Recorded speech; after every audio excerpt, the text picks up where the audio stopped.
So, hi everyone. Thanks for joining DBB's or David Buckley Borden's faculty forum. And thank you, David, for participating in this. We really appreciate it. And we love to have you. So before we get into it, I just want to introduce you really quickly. David is a new visiting professor at within the landscape architecture department here, currently instructing a 4-5-95 studio and a theory class this fall. David's less conventional landscape architecture path has led him to explore his own art and design practice using accessible, often humorous communication with shared environmental awareness and heightened cultural value of ecology. David's place-based projects highlight both pressing environmental issues and everyday phenomena. This has also led him to becoming an artist in residence and fellow at the Harvard Forest. Most recently, he began a new design ecology initiative between our landscape department and the H.J. Andrews National Forest. So with that, please warmly welcome David Buckley Borden. Thank you. It's a delight to be here. Let me attempt to share.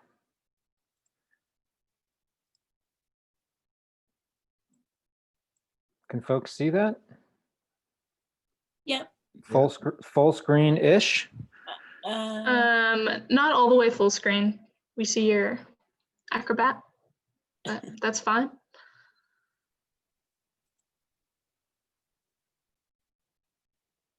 How about now? Not yet. Now I got a black screen. Jeez. It should load. All right, I'm gonna just keep it. Yeah. How about now? Perfect. Okay.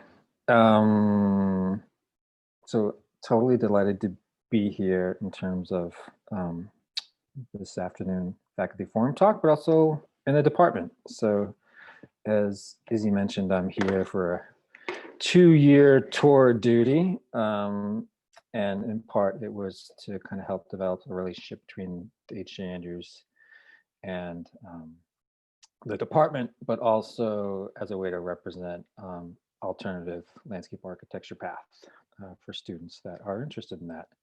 And based on my own 2 classes, studio and environmental communication theory class, there seems to be a thirst for that. So today's talk, I change the name of these talks pretty much every time I give them, but I'm calling this professional plots, high, lows, swamps, and other hot spots. So really it's about looking at practice as a journey, so to speak.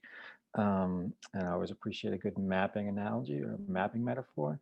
And really, I want to kind of tease out tease out some lessons that hopefully you all can apply to your own practice through the lens of my work, including both successes as well as some grand failures.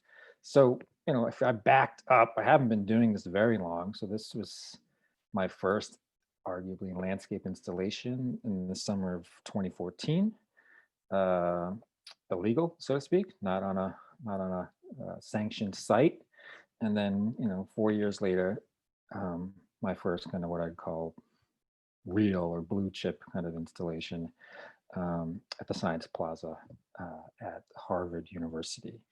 And it was a long journey. In many respects, I kind of faked it till I maked it. And sometimes I feel like I still do that. And let's kind of look at this little trajectory of mine. So, full disclaimer, always got some fine print. This is my way of doing things. There's certainly 100 ways in which folks can kind of set up in their own path and have their own self-directed practice.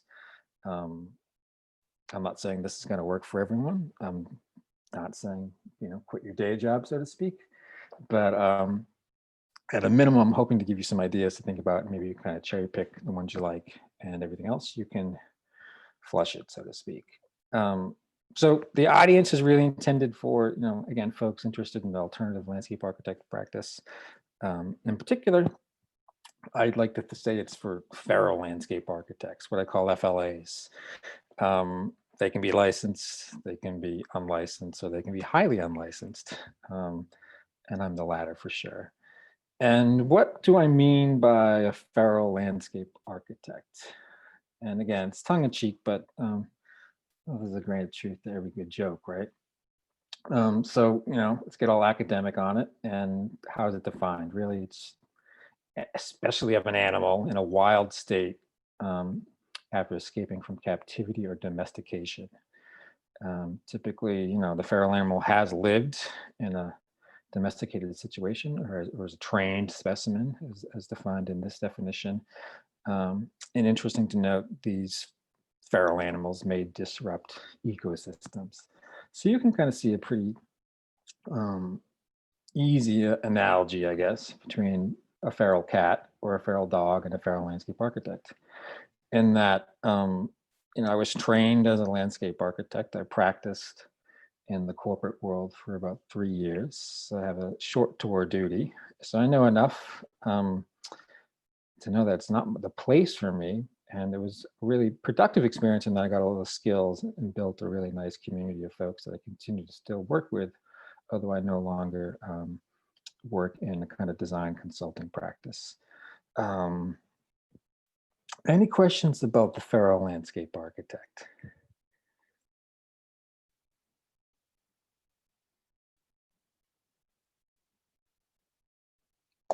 I love it. So I think some of my class, which is in the room, has heard this little spiel before, but I really love this semiotic square diagram by Matthew Battles, who happened to be, I misspelled his name, but we happen to have him as a speaker at the environmental communication theory course, and he presented this. And again, this is a riff on Rosalind Krauss's, what is it called, Sculpture in the Expanded Field. But the idea is that you're operating within a larger system as a feral designer, if you will. And again, you've been kind of trained, or you have some kind of domestication, but you're often you're leaving the house, so to speak, and you're operating at the margins of practice. And like a good feral cat, you come home once in a while, whether you need food or just some attention from your previous owners. But in many respects, I find this to be a useful analogy when I'm trying to describe the nature of a feral designer.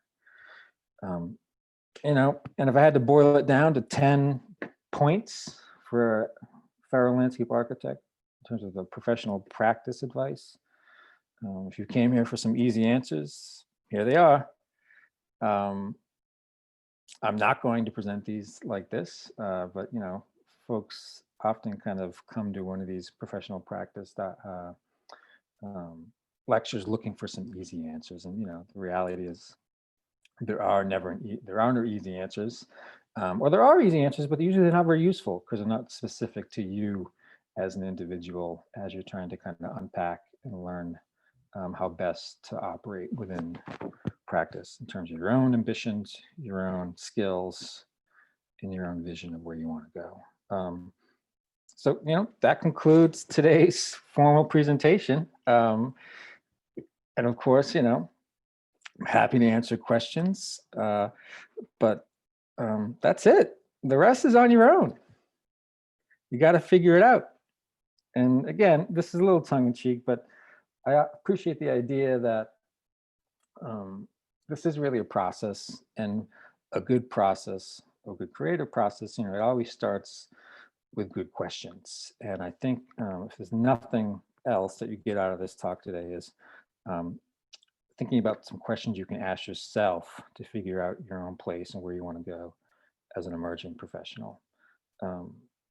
So, I'm a big fan of the diagram as a creative tool and as an aesthetic.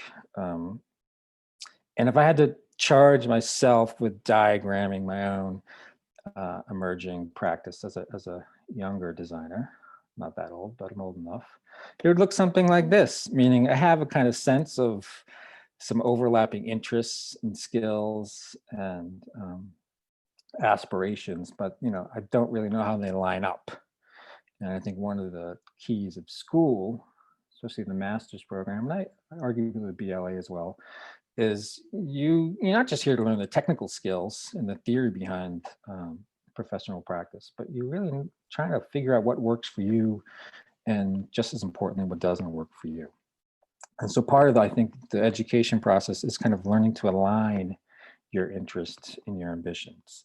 And, through a bunch of struggle, navel gazing, sleepless nights, you're lucky if you can get to this, where you kind of aligned your ambitions and your skills, and then you're charged with determining why you're here, why you're doing the thing you want to do in terms of landscape architecture, what's driving you, what motivates you. Mine is pretty simple. My why, it's really, stems from this idea that I don't think people are necessarily make up their mind to be bad environmental stewards, but really it's just it's a lack of education or a failure to be exposed to the ideas. And I just want to use art and design to build knowledge and ultimately direct action, so people can kind of be their own well-informed environmental stewards. But the why is important because everything kind of stems out from the why in terms of making your decisions for your practice. The where and the who are pretty easy. Where meaning where you want to practice, the geography, the physical place, or it could be a firm. The who, again, that's kind of embedded or intertangled with the where, and that could be the type of firm or the people you like to work with. A little more challenging is determining, the what. And my what happens to be a combination of art and design. But it makes sense in terms of my why, because essentially my why unifies rather both my practice in terms of type of projects I'm looking for and the type of people I want to work with. But the big challenge, I think, for everyone, including myself, still to this day, is jumping this gap between the why and the what. And that's how. How do you do it? So what are some of the kind of basic tools, the basic kind of exercises or practices that allow you to bridge the what you want to do with why you're doing it? And the how, I think, is really challenging for landscape architects, in particular emerging landscape architects, because I think a lot of people get drawn to the field because they have a deep appreciation for the natural world, and they're a little surprised maybe, or flustered or frustrated by the fact that you love being outdoors and you have a deep appreciation for the environment, but you find yourself sitting in front of a computer for most of your time. And really that's a question of how. There's other ways to kind of service your why and your what without sitting in front of a computer all the time. And again, I'm talking in the context of my own agenda and worldview here. And again, the role of school is trying to, in my opinion, again, beyond the technical skills and the kind of theory foundation, is really starting to line these up. And I think it's important to keep that in mind, that you're not expected to know how this works. I don't think I kind of cracked this code until I was out of school for about 5 years. So be patient and generous with yourself if you find the whole process frustrating. If I was tasked with giving you a list, the top 10 of kind of how-to tools and tactics, this is what it might look like. Collaboration. All my work is collaboration by nature, by process, by outcome. Speculative design. What I mean by that is I'm usually coming up with design projects. I'm developing my own brief, so to speak. And again, this is key to having a self-directed practice. Unsolicited proposals. That's just, you have an idea, develop the proposal, and then kind of fold in folks. And again, that could be formal or it could be really informal. I'll give some specific examples to both of those. The portfolio, I'm not a big fan. I think students actually put way too much stock in the development of the portfolio and not enough stock in the development of their kind of professional relationships. Again, my portfolio is essentially my Instagram account, to be honest, and it's a living, breathing sort of portfolio. And sure, it's informal, but this is how people communicate.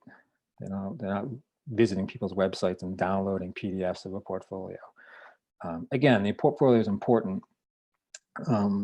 I just think there's other ways to kind of get the information out besides a 30-page PDF.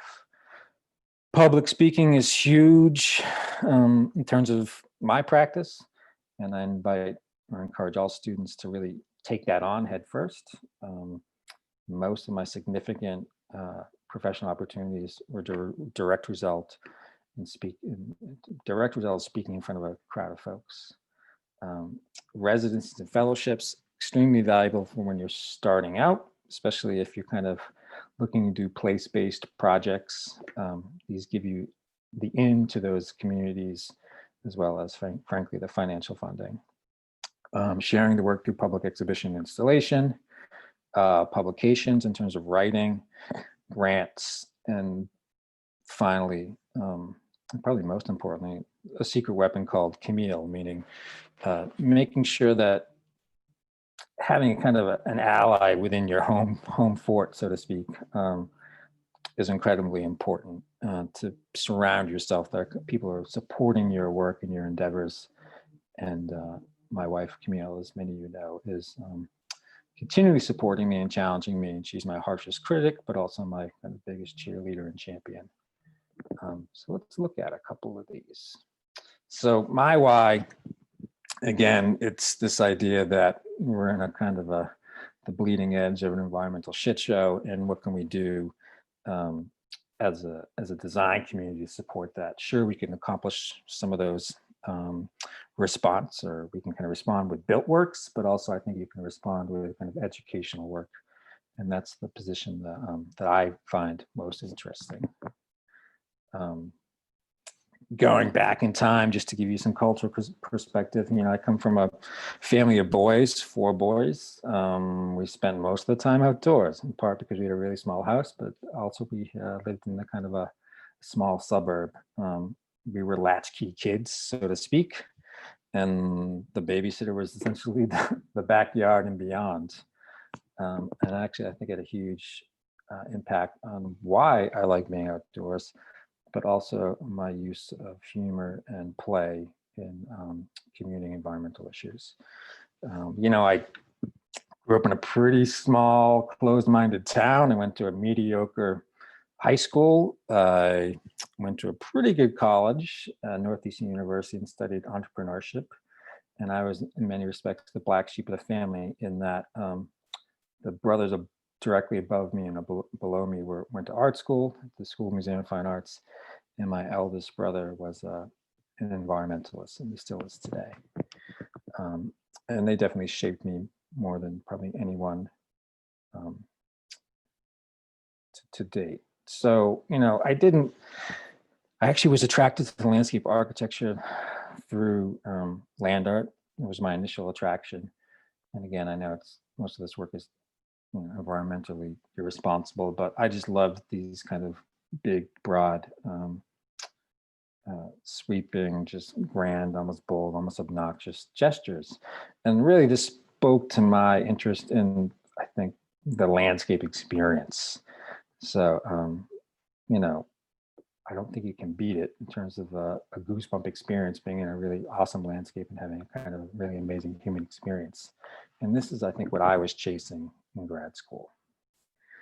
But before I could apply to a land art program, my brother roped me into this project of his, and he and I co-founded a production company pretty soon out of undergraduate. I think I was 26 when we did it, but essentially it was a live action show.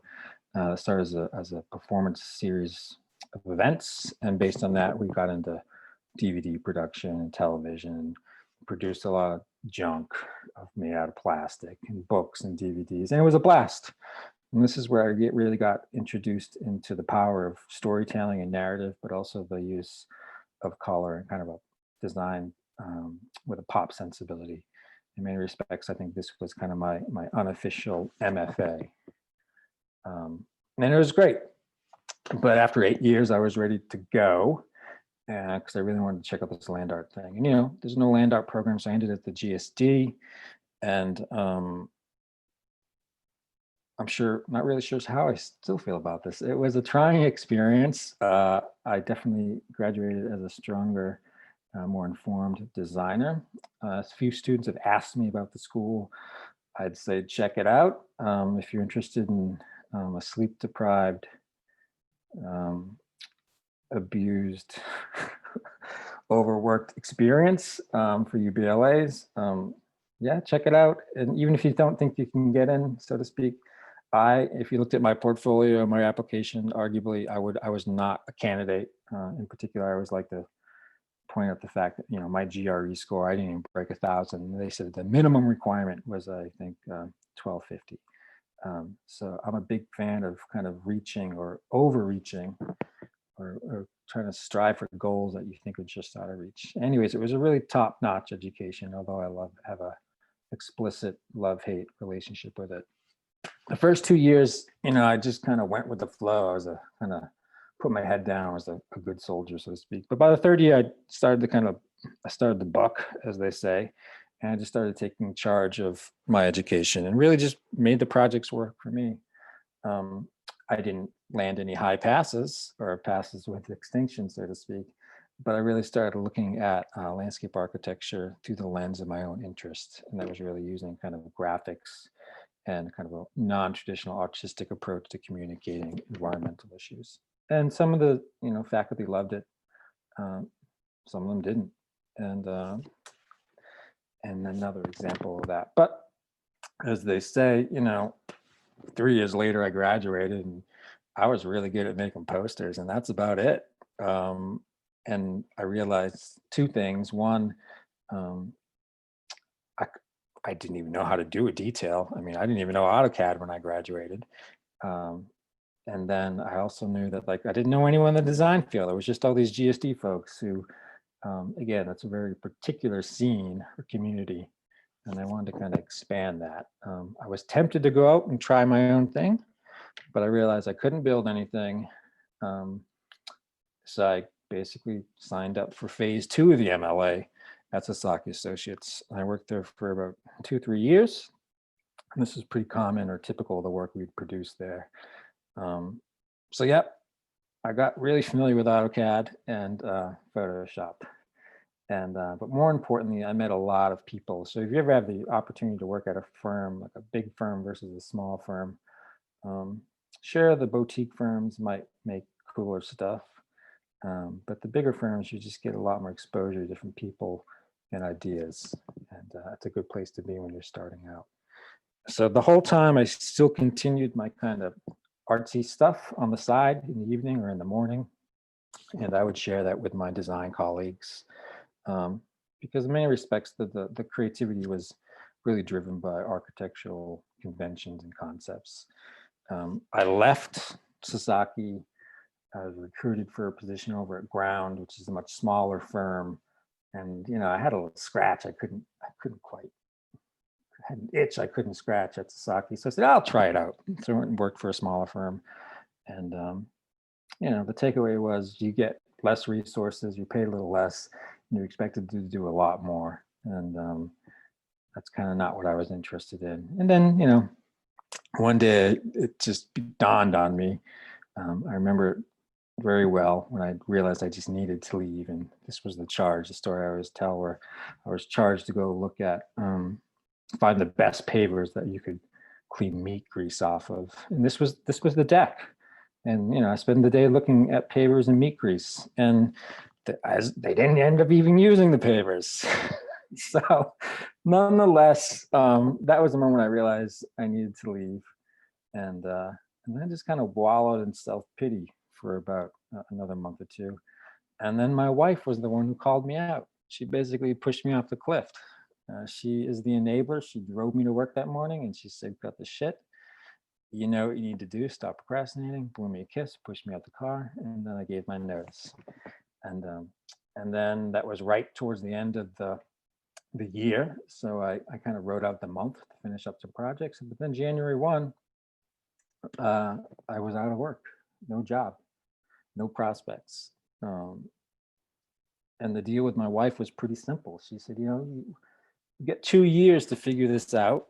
After 2 years, you're sitting around um, playing video games and drinking cheap beer, then you got to go back to the corporate salt mine. And so that was the deal. 2 years, and that was the gift.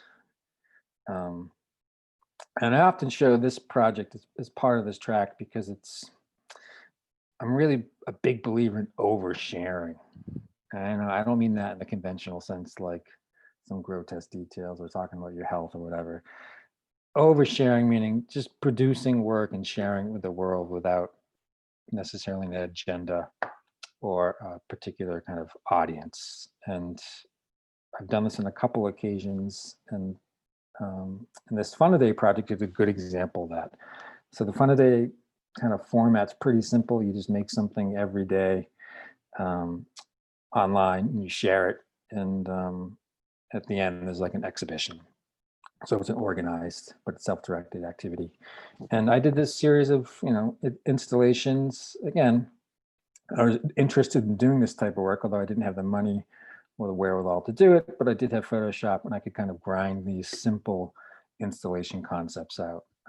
And I did this every day for a month. So, self-guided glow in the dark canoe rides, making landscape art or architectural history relevant to the kids, the gift of glacial erratics, saying yes to protecting roadside wetlands. And towards the end of that, a group that I know, a brand new print collective was started by some friends, and they're like, we think you would be good for this residency we wanted to start. Would you like to participate? And at first I was like, I don't know, you never did a residency. You never produced one really. And they could say the same thing. So I'm going to move right along. So I'm keeping mindful of the time. But anyways, that kind of landed my big break. So the big break was certainly self-generated. And again, did the residency, which then turned into a pretty big exhibition. And that caught the attention of the folks from the Harvard Forest who just happened to be coming through on their way to the airport that day. And the Harvard Forest has a huge influence on my work in terms of a place and the people, and it continues to this day. And again, you can trace it back to just a bunch of one-page proposals on the internet. And then I use the same exact approach actually when applying to the fellowship at the Harvard Forest. Again, they didn't have even an opportunity to submit images for their fellowship because it was geared towards scientists. But you can apply this type of approach both formally and informally. And some of these went on to be the kind of real pieces. So residencies and fellowships are a huge part of my early upbringing, or my coming up, as they say. And really that's great because you get paid just to kind of nerd out and follow your own interests. The Hibernacan residency was essentially, we made it up as we did it. The Teton Art Lab is a great residency. And again, this one I applied to. I got a rejection notice saying I was a semifinalist. And I just wrote them back, said, thanks, that's great. Is there anything that you didn't like? And they're like, oh, no, work's great. You just requested a really popular time slot. Are you interested in coming in January instead? And then, a month later, I was in Wyoming doing the residency. So it helps to say thank you and then ask for feedback. The Mass Smoker residency was a backdoor entry, so to speak. So I was in a sister program called Assets for Artists, where I met all the folks. Santa Fe Art Institute, another residency, and this was the first residency in which I was invited to apply, and I was super honored. And I said yes, and really I should have said no because I didn't have the time to do it. And frankly, I kind of squandered and wasted this residency because I was doing the Harvard Forest work at the same time. But these fellowships and these applications take a long time. But at some point you get really good and really fast at doing them. And then at some point they don't, you just get invited to apply. And with the H.J. Andrews, there was it was just invited. There was no application. They said, just come out. And again, so a lot of these residencies, they're really ways to start relationships, and they don't kind of end when the residency ends. In many respects, they just set up a much larger working relationship. in the beginning, you have no exhibition opportunities typically. They're incredibly competitive. I did a number of exhibitions in grad school, so I had a little kind of experience how to do it and how not to do it. But in the end, fresh out of corporate, I just needed to make the opportunities. And this was a project I did at a clothing store. Again, this place had more foot traffic than any museum in Boston, I would argue, or gallery. But it was in a hipster clothing store. And what does that have to do with landscape ecology? Not much, except I knew these guys. In fact, I used to employ some of these guys when I ran the kaiju studio. So it's nice to stay in touch with people. But also, this is a great example of how you can kind of finance some early projects. So again, this was at a retail environment, so I was able to sell work. And again, the work was all related to the concepts in terms of landscape ecology of the West, but it's just a way that you can kind of not go broke doing this type of work. Now, I still kind of have a multiple stream approach to making money and financing practice. And this is what my kind of breakdown looked like last year. So you can see art sales is very little, and freelance commissions is still the lion's share, but actually a fair amount of it came from public speaking and workshops. So one thing when you're struggling with how to pay for stuff, you need to be creative with the financing, just as you are with the work. Get paid to overshare with strangers. Again, public speaking, I'll do it at a drop of a hat anytime. Provided I have the capacity, I'm happy to show up and talk shop. And again, all the big opportunities of the last half decade can pretty much all of them trace themselves to some sort of public speaking. Even this one, Roxy and I spoke at some conference 3 or 4 years ago. And that's how I was originally introduced to her. Live, love, laugh. Terrible, trite, overused expression, which is why I kind of like it. But I often think of collaboration as that, where it's fun. You're just like, living it up with your people and working with the folks that you really enjoy. And, I always share these platforms. And one of the reasons I continue to work with a lot of artists, including Salvador, who's in this bottom left, who was on the call from Chicago. Thank you, Sal. But yeah, I kind of take like a hip hop approach to creative projects, and I just bring all my folks along, bring all my people if I can. Offering to help has actually produced a lot of opportunities for me in terms of the self-directed practice. Just show up early, stay late, whether it's a meeting or a house party. It's always good advice. And that's how I ended up essentially with the associate fellowship, which I continue to have with the Harvard Forest. They were kind of at a loss to how to support this hemlock hospice project. And I said, yeah, I'll help out. And that ended up being an opportunity that both I was able, frankly, I got paid to do it. And then it kind of led to other projects. And part of that is, being open to criticism and really trying to always kind of make your projects better than the last. And so one of the big project criticisms of the Hemlock Hospice project, there was no direct action component. So they're like, we just spent $150,000 on this, and we got some provocative thoughts, but not much else. And I said, yeah, you're right.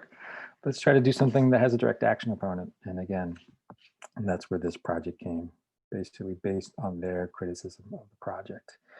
And I still dip in and out of landscape architecture and competitions and such. So, this project actually can trace its roots to a failed entry for the Matee Garden Festival. Again, use what you use what's useful, ignore the rest. Write home often. So one of the things I really try to do is keep in touch with folks. And that has allowed me to kind of boomerang back in and out of landscape architecture. So, I went back to Sasaki in 2019. Again, it was great because I went back on my own terms. And it was kind of awesome because people, oh, you're back. So glad to have you back. I'm like, nah, I'm not back. I'm just hanging out this summer. Paid to make cool stuff with you folks. And that's what I did. Hung out over the summer, did a gallery installation, a bunch of workshops for the staff in terms of environmental communication. Then we produced some just like fun goofy ass stuff with pollinators. Again, it was a blast. And then that kind of, Sasaki folks are super great at sharing it and promoting it. And it kind of put me back on the radar for a bunch of firms. And then that turned into a residency with the folks over at agency, which I did a lot of digital work. Again, these are paid opportunities. This isn't me working for free, so to speak. But agency has a particular interest in narrative and storytelling, and I'm into that, and they're into it. And another project that's going on right now is over in Tigard. And again, I could trace this project back to Peter Emerson, who was a Sasaki associate, and now he's a studio director at Rios. And we're doing this big old installation that's going to be installed in the next 2 weeks, right in time for finals. Great. But and these all lead up to one thing, and that's the present moment. And one of the reasons I'm here is, as charged, as far as I understand it, through Roxy and the department, is really to teach through the lens of this critical practice, serve as a mentor or a model of alternative landscape architecture practice. Of course, develop projects with HJA and University of Oregon, and then create outreach and community engagement opportunities. And that's where I'm at now. And so I'm still getting to know the community, both in terms of faculty and students. And of course, COVID has made it really challenging, but exciting nonetheless. And starting with why is great, but so is ending with why. So everyone's targets are different in terms of their professional practice, but I would just charge folks to kind of make time for that. This is probably gonna be more valuable than cranking out one more section. And again, just be reflective, have a page in the notebook to kind of continually go back and evaluate. Otherwise, I'd encourage you to take some of my classes. So I get into some of this work with the environmental theory course, which I hope to be teaching next fall as well, if they keep me on. Kidding, not kidding. So all the work, including this presentation, it's really just an appeal for folks to get involved, have discussions, have proactive, productive conversations with an eye towards making a planet a little bit better than we found it. And of course, I always welcome folks to reach out. There's the email, there's the website, there's the Instagram. And with that in mind, we have 10 minutes for questions.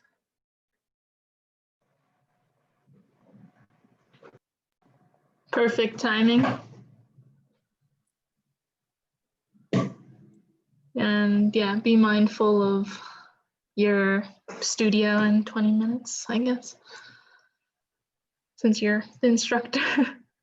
Well, it's nice to see some of the class here. So I figure they're all overexposed to me, so I wouldn't see any of them. So it's great.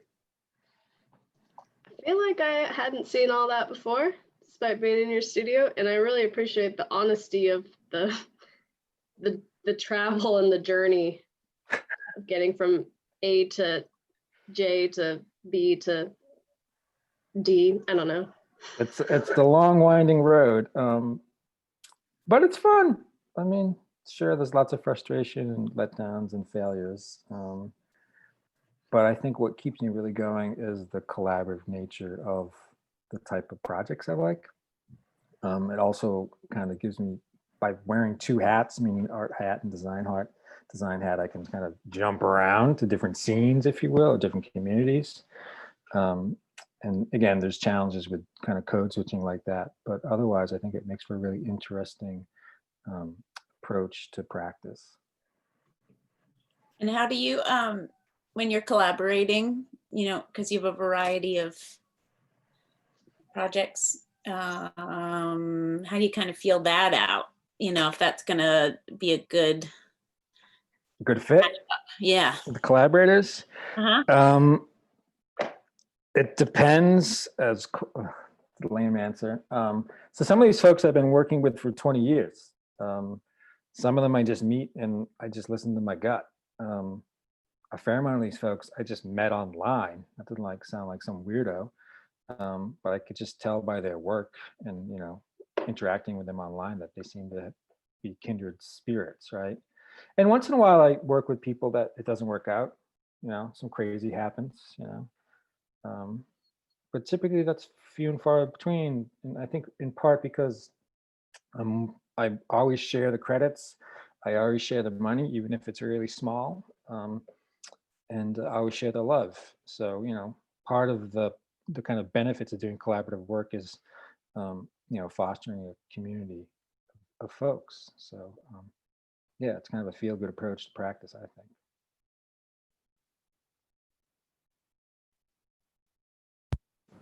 Thanks so much for your talk, David Buckley Borden. Of course. I'm curious, I might have missed this, but when you were in the GSD program, how did Yeah. you career looking? Did you have an idea of like how you Ow. No way. I just wanted to go check it out. And in many respects, I went there because I was burnt out on the studio. It's ridiculous to think about in hindsight, but I was like, I'm going to grad school because I need a break. Idiotic. No, I didn't, you know, I followed the profession for a while. Like, you know, I had like a subscription to Landscape Architecture magazine for 5 or 6 years before I even went into the program, just because I thought it was interesting. But now I just, again, went there with an open mind. And I was there during the transition from the old guard at the GSD to Charles Waldheim and his landscape urbanism, which I didn't sign up for that. I didn't get it. I didn't appreciate that kind of group of folks. Again, there were some great people in there, but I never got the sense that like they're invested in my vision of what my practice could be. I always felt like I was being indoctrinated, if that makes any sense. And it had a huge influence on my practice in that it gave me something to kind of push up against. And I always talk about this in the studio. It's like sometimes it's cool to be inspired by stuff, but sometimes it's good to like push up, you know, punk it up, if that makes any sense. And so, yeah, landscape urbanism has had a huge influence on my work, whether you see it or not. But no, I didn't know what it was going to be. And I didn't really know what it was going to be probably until 5 years after graduation from the MLA program.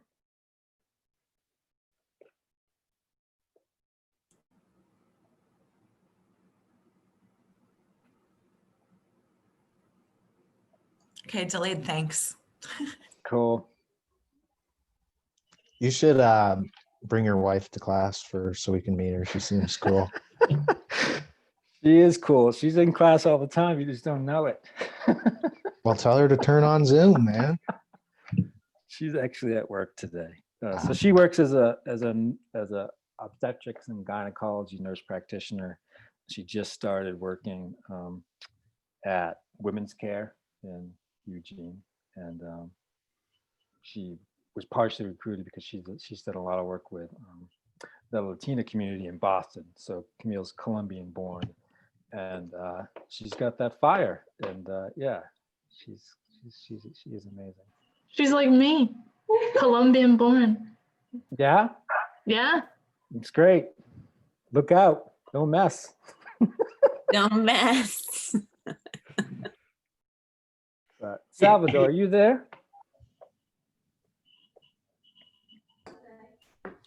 I'm here. I just want to say hi because it's nice to see you. No, thank you for the presentation. I learned a lot. You're being generous.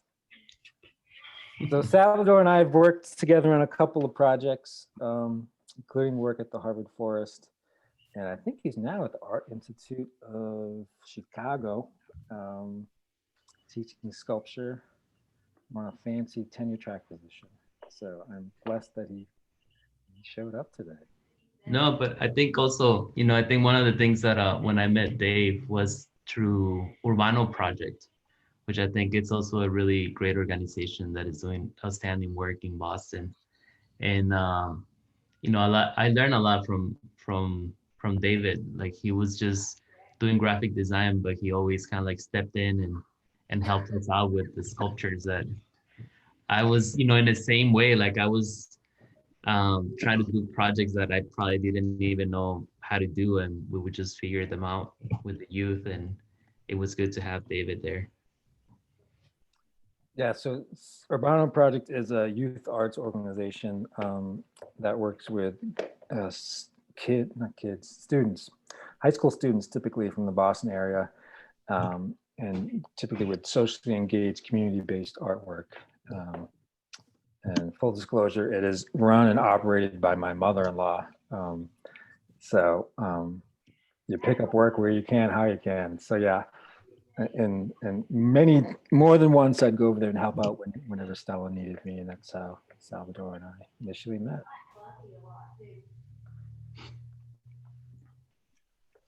I really appreciated you talking about the why to the who.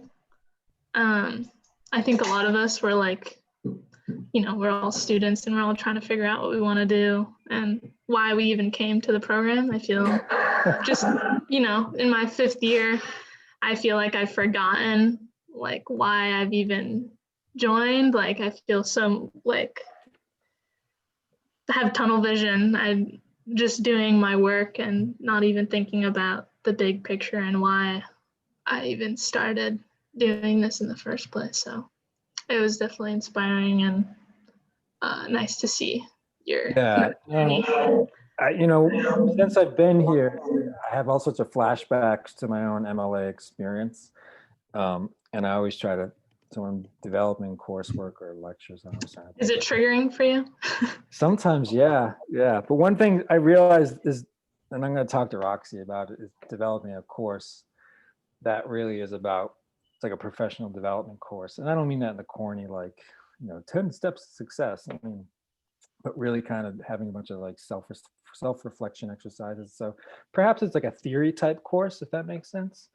And with the theory course that I'm teaching now, I totally dip into that. But in response to the students, and I think their interests. So again, I always try to listen to the audience because I'm here to serve you, not myself.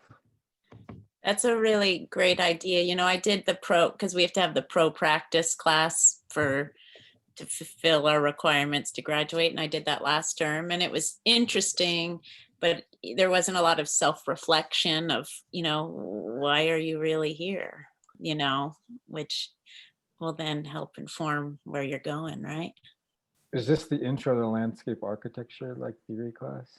No, it's called pro practice. It's like professional practice, like Yeah. more geared towards getting your portfolio right set up. Oh yeah, your writing Resume and stuff. Yeah. cover letters and Yeah. just letters and just how it kind of works. Yeah, or how they think it works. How they think it works on maybe a more traditional path without self-reflection and blindly following, something like that. It could be a two-act play. I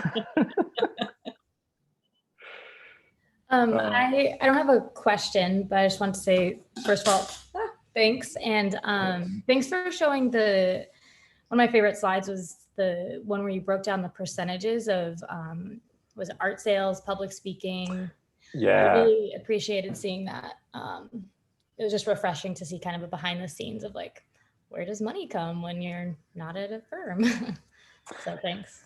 Yeah, and I think that is really inspiring to a lot of folks because there's nothing inherently wrong with working at a firm, but for me it was like I couldn't do it. I couldn't sit in front of a computer for 10 hours a day grinding out drawings. 20 hours, that's great. You know what I mean? 40 hours, I couldn't hack it. I didn't have that gear. Some people have that gear. I couldn't do it. I really need a diversity of activities. Again, they're all kind of housed under one ambition, but I think being open to kind of having multiple streams of income is a generous way to approach it, so you don't get burnt out.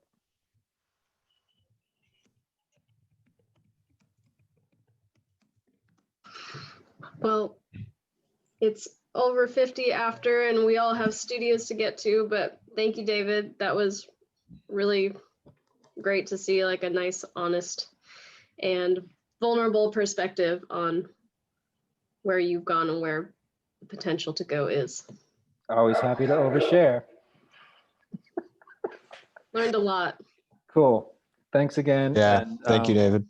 In terms of the chapter, let me know if you have other ideas and I can be of assistance for the ASLA student chapter, because I'm always delighted to contribute. Thanks. Cool. Thank you. See you around campus. Thank you.